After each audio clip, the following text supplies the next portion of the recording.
जी नमस्कार। कैसे हैं प्यारे विद्यार्थियों। आशा करता हूँ आप सभी अच्छे होंगे, मस्त होंगे। एक और नई क्लास में आपका स्वागत है। आज आपकी क्लास 2 है और इस दूसरी क्लास में आज मैं आपके क्विक रिवीजन कराने वाला हूँ यूपीएससी प्रीलिम्स 2024 और राज्य व्यवस्था। लेकिन आप अभी 2025 में हैं तो आपके लिए ये क्लास लाभदायक रहने वाली है। ठीक है, तो टॉपिक है आपका भारतीय संविधान की ऐतिहासिक पृष्ठभूमि, यानी हम पढ़ रहे हैं संवैधानिक ढांचे की ओर। ठीक है, और आज मैं आपके जो फैक्ट कवर कराने वाला हूँ उनसे क्वेश्चन आने की 100% संभावना है। तो आप सभी धैर्यपूर्वक हो जाइए मेरे साथ, क्योंकि मैं हूँ आपके साथ।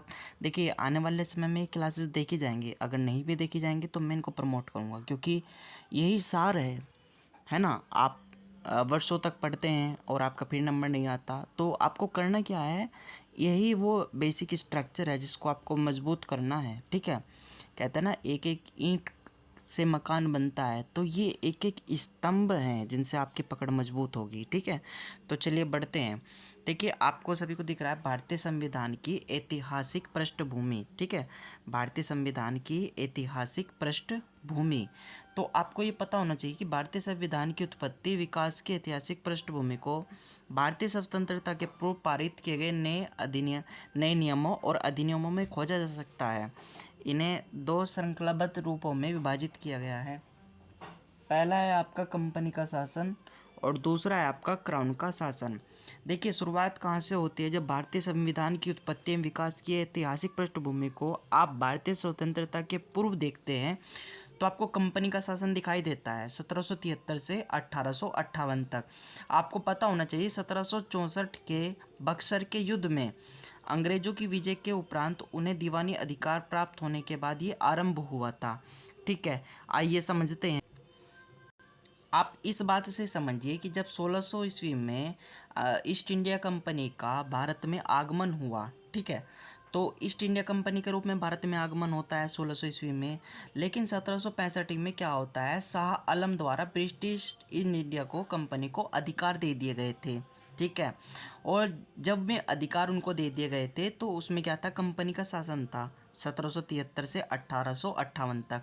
उसमें कंपनी ने विभिन्न एक्ट लगाते चले गए भारत पे। ठीक है, भारतीयों पे क्या किए, विभिन्न एक्ट लगाते चले गए। जैसे 1773 का रेगुलेटिंग एक्ट जो मैं आपको आगे पढ़ाने वाला हूँ, 1781 का एक्ट ऑफ स्टेलमेंट, 1784 का पीट्स इंडिया एक्ट, 1813 का चार्टर एक्ट, 1833 का चार्टर एक्ट और 1853 का चार्टर एक्ट। और इन्हीं एक्ट की वजह से क्या हो गया था, इन एक्ट का प्रमुख उद्देश्य था भारतीय नागरिकों को अपने गुलाम बनाना। ठीक है, और वो गुलाम क्या कर सकते थे, क्योंकि आप एक नॉर्मल सी बात समझिए, उस वक्त के व्यक्ति उस वक्त के व्यक्ति को मजबूरी थी काम करने की। सिंपल सी भाषा ले रहा हूँ मैं, कोई ज़्यादा नहीं, आपको समझाने के लिए। मजबूरी इस वजह से थी ताकि उनकी आय का स्रोत बढ़ सके, तो उन पर कंपनी विभिन्न एक्ट लगा रही थी ताकि वो उनको अपना गुलाम बना सके। और ये 1857 का विद्रोह उसी क्रम में हुआ, क्योंकि विभिन्न एक्ट लगते चले गए। तो उसी में 1857 का जो विद्रोह है वो मंगल पांडे ने मेरठ से शुरू किया। ठीक है, क्योंकि उस समय चर्बी का कारतूस है ना, उसका मुख्य कारण था। ठीक है, और असंतोष का अभाव। ठीक है, तो ये बात ध्यान रखनी है। उसके बाद 1858 का भारत शासन अधिनियम, यानी इस विद्रोह के बाद क्या था, जो भारत शासन अधिनियम लाया गया और इससे क्या हुआ, क्राउन्स के हाथों में क्या हुआ, कंपनी की बागडोर चले गए। अब जो नियम बनाने थे वो कौन बनाएगा, क्राउन्स बनाएगी। ठीक है, और क्राउन्स ने निम्न भारतीय परिषद अधिनियम बनाए 1861, 1892, 1909 और फिर भारत शासन अधिनियम 1919 है ना, 1935 और 1932 और 1935 भारत शासन अधिनियम और फिर भारत स्वतंत्रता अधिनियम 1947। तो क्राउन का शासन आ गया फिर। ठीक है, 1858 से 1947 तक किसका शासन आ गया, क्राउन का शासन आ गया। चलिए आगे बढ़ते हैं। चलिए हम पहले आपका बखूबी रूप से चलिए हम आपका बखूबी रूप से पहले कंपनी के शासन के अधिनियम के संवैधानिक विकास का रिवीजन करा देते हैं कि इन एक्ट में क्या क्या है। देखिए, जब रेगुलेटिंग एक्ट 1773 आया तो उसमें बंगाल के गवर्नर पद को बंगाल का गवर्नर जनरल पद नाम दिया गया। ये बात आपको ध्यान रखनी है। ठीक है, और बॉम्बे और मद्रास के गवर्नरों को बंगाल के गवर्नर जनरल के अधीन कर दिया गया। ठीक है, क्या हुआ 1773 के रेगुलेटिंग एक्ट में कि जो बंगाल के गवर्नर पद को बंगाल का गवर्नर जनरल पद दिया गया और बॉम्बे और मद्रास के गवर्नरों को क्या किया, बंगाल के गवर्नर जनरल के अधीन कर दिया गया। ठीक है, केंद्रीय प्रशासन का आरंभ हुआ। ठीक है, क्या हुआ, केंद्रीय प्रशासन का आरंभ। ठीक है, और कोर्ट्स ऑफ डायरेक्टर्स के लिए यह अनिवार्य किया गया कि वह भारत में इसके राजस्व प्रशासन और सैन्य मामलों पर रिपोर्ट भेजे। ठीक है, और 1774 ई में फोर्ट विलियम में पहले सुप्रीम कोर्ट बहुत कम शक्तियों का गठन किया गया है ना, यानी पहले 1774 में फोर्ट विलियम में पहले सुप्रीम कोर्ट का गठन किया गया जिसमें बहुत कम शक्तियाँ थी। ठीक है, और वॉरेन हेस्टिंग बंगाल के पहले गवर्नर जनरल बना दिए गए। ठीक है, वॉरेन हेस्टिंग क्या किए, बंगाल के 1773 के रेगुलेटिंग एक्ट के तहत पहले क्या बना दिए गए, गवर्नर जनरल बना दिए गए। चलिए मैं बढ़ता हूँ अब पीट्स इंडिया एक्ट 1784। इसमें नॉर्मल सी बातें आपको ध्यान रखनी है। इसमें नॉर्मल सी पहली बात तो है कि शासन की दोहरी व्यवस्था और वाणिज्य कार्यों के लिए कोर्ट्स ऑफ डायरेक्टर अर्थात राजनीतिक कार्यों के लिए बोर्ड ऑफ लागू कंट्रोल लागू किए गए। ठीक है, यानी दोहरी शासन की व्यवस्था की गई। आप नॉर्मल से ये बात ध्यान रखिए 1784 के पीट्स इंडिया एक्ट में कंपनी के अधीन क्षेत्रों को ब्रिटिश अधिकृत भारत कहा गया है ना, यानी कंपनी के जो अधीन क्षेत्र थे उन पे क्या था, ब्रिटिश का अधिकार हो गया था। ठीक है, ब्रिटिश अधिकृत भारत के अंतर्गत कहा गया। ठीक है, और ब्रिटिश सरकार के नियंत्रण को क्या कर दिया गया, इस एक्ट से बढ़ा दिया गया, क्योंकि बोर्ड ऑफ कंट्रोल को मजबूत बनाकर कंपनी के मामलों पर नियंत्रण किया गया। ठीक है, चलिए हम बढ़ते हैं 1813 के चार्टर एक्ट में। ठीक है, आपको दिख रहा होगा 1813 का चार्टर एक्ट। इसमें हुआ क्या, आप ये बात सबसे पहले समझिए। इसमें क्या हुआ, व्यापारिक एक अधिकार चाय और अफीम के व्यापार को छोड़कर इनको समाप्त कर दिया गया, यानी भारत से ब्रिटिश इंडिया कंपनी के व्यापारिक एक अधिकार को और अफीम के व्यापार को छोड़कर क्या कर दिया गया, समाप्त कर दिया गया। अब और क्या क्या हुआ इस एक्ट में वो बात समझिए। विज्ञान और शिक्षा के वित्तीय प्रावधान को प्रोत्साहन दिया गया। और आप एक बात समझिए, 1813 के चार्टर एक्ट के तहत भारतीय शिक्षा पर 1 लाख का वार्षिक आय का प्रावधान किया गया। ठीक है, चलिए ये तो 1813 की बात हुई। अब मैं बात करता हूँ 1833 के चार्टर एक्ट की। इसमें क्या हुआ, केंद्रीयकरण की दिशा में पहला कदम बढ़ाया गया और बंगाल का जो गवर्नर जनरल था उनको भारत का गवर्नर जनरल पद का नाम दिया गया। अभी तक तो वो ये जो 1773 के एक्ट के तहत जो बंगाल के गवर्नर जनरल थे, अब उनको बंगाल के गवर्नर जनरल से हटा के भारत का गवर्नर जनरल का पद दिया गया।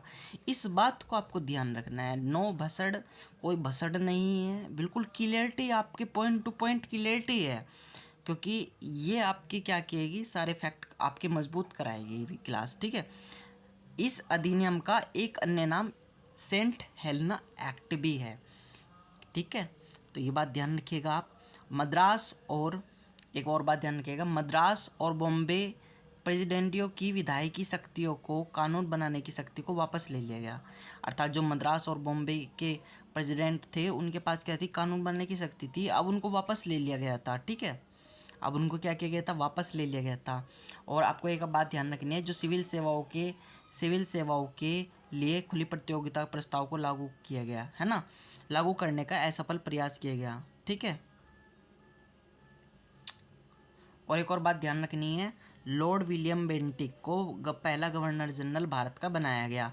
ठीक है, और चाय के व्यापार और चीन के साथ व्यापार पर ब्रिटिश इंडिया कंपनी को एकाधिकार जो था वो समाप्त कर दिया गया। ठीक है, और आपको एक और बात ध्यान रखनी है, भारतीय कानूनों और संहिता बंद करने के लिए लॉर्ड मेकाले के अधीन एक विधि आयोग का गठन भी 1833 के चार्टर एक्ट में किया गया। ठीक है, चलिए फिर हम आगे बढ़ते हैं और अब हम देखते हैं 1853 का चार्टर एक्ट। ठीक है, हम पढ़ रहे हैं 1853 का चार्टर एक्ट। इसमें क्या हुआ, आइए समझते हैं। संसदीय व्यवस्था का आरंभ माना जाता है किसमें, 1853 के चार्टर एक्ट में।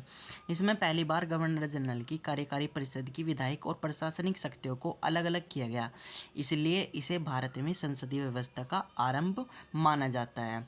और एक और बात ध्यान रखिएगा, भारतीयों को प्रशम विवाद सिविल सेवा में शामिल होने की अनुमति दे दी गई। अर्थात 1833 के चार्टर एक्ट में क्या थी, असफल प्रयास हुआ था सिविल प्रतियोगिता का, लेकिन इसमें सिविल सेवा प्रतियोगिता को अनुमति दे दी गई 1853 के चार्टर एक्ट में। आगे बढ़ते हैं। केंद्रीय विधान परिषद यानी में पहली बार स्थानीय प्रतिनिधियों शामिल होने की अनुमति दे दी गई। एक पॉइंट ये याद रखिएगा आप, ठीक है। चलिए फिर हम आगे बढ़ते हैं। चलिए अब क्या हुआ कि जो पहले कंपनी का शासन था, अब वह कंपनी का शासन नहीं रहा। अब क्या हुआ, क्राउन का शासन आ गया, क्योंकि उन्होंने भारतीयों को निम्न निम्न एक्ट लगा के उनमें असंतोष का अभाव है ना, और जो आय का सर्जन था वो बहुत कम हो रहा था, तो उससे क्या थी, जनता परेशान हो गई थी। तो अब क्या हुआ, विद्रोह हो गया 1857 का। तो उसके बाद क्या हुआ, क्राउन पर ये बात चली गई और ब्रिटिश ताज के शासन के दिन संवैधानिक विकास में क्या क्या एक्ट आए और क्या क्या हुआ, क्या क्या नियम पारित हुए, आइए उन पर हम एक नज़र डालते हैं, ठीक है। चलिए उसी क्रम में पहला एक्ट आया भारतीय शासन अधिनियम 1858। क्या है, क्या हुआ इसमें, भारत शासन अधिनियम 1858, बड़ी बारीक नज़र से देखिएगा आप। भारत पर शासन के भार को कंपनी से हटाकर ब्रिटिश ताज के अधीन कर दिया गया। अब इसमें क्या हुआ, उन्होंने पहले ही डिसीजन लिया कि जो भारत के गवर्नर जनरल का पद है, जो भारत के गवर्नर जनरल को भारत का वायसराय पद नाम दे दिया गया। अब जो गवर्नर जनरल थे वो क्या हो गए, वायसराय हो गए, ठीक है। तो एक और बात इसमें ध्यान रखिएगा, भारत के राज्य सचिव यानी secretary of state for India पद का सृजन किया गया, ठीक है। Courts of directors board of control को समाप्त करके दोहरी व्यवस्था का अंत कर दिया गया। तो 1858 के भारतीय शासन अधिनियम से दोहरी शासन व्यवस्था का क्या हो गया, अंत हो गया। एक क्वेश्चन ये आपका बन जाता है, ठीक है।